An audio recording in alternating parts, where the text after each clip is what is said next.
Chairman صدر town منصور احمد شیخ نے کہا ہے کہ جہاد مسلمانوں کے ایمان کا حصہ ہے۔ نہتے شہریوں پر بزدلانہ حملہ کرنے والی مودی سرکار سن لے، وطن عزیز پر اٹھنے والی ہر میلی نظر کو افواج پاکستان اور عوام مل کر عبرت کا وہ مقام بنا دیں گے جیسے کہ گزشتہ رات اندھیرے میں کارروائی کرنے پر بھارت کو منا دیا گیا ہے، اور یقینی طور پر وہ آج شرمندگی کا سامنا بھی کر رہا ہے۔ ان خیالات کا اظہار انہوں نے رات کو اندھیرے میں کیے گئے بھارت کے بزدلانہ حملے کے بعد افواج پاکستان کی جانب سے دیے گئے منہ توڑ جواب پر اپنی قیادت میں نکالی گئی پاکستان زندہ باد ریلی کے شرکت سے خطاب کرتے ہوئے کہی۔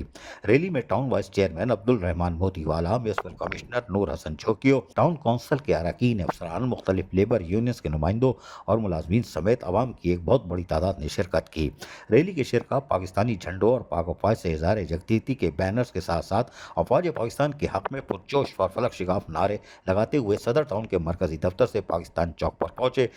تو اس موقع پر ٹاؤن چیئرمین منصور احمد شیخ نے خطاب کرتے ہوئے کہا کہ جنگ کے بعد کچھ اصول ہوتے ہیں، بزرگوں، خواتین اور معصوم بچوں کو میزائلوں کا نشانہ بنانا کھلی دہشت گردی ہے۔ مودی حکومت کان کھول کر سن لو، ابھی تو تمہارے جہاز گرائے ہیں، دوبارہ ایسی حماقت کی تو عبرت کا نشان بنا دیا جائے گا۔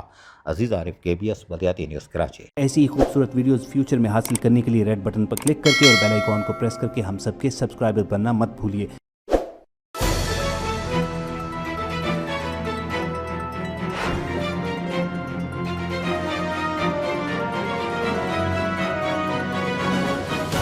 KBS بلدیاتی نیوز۔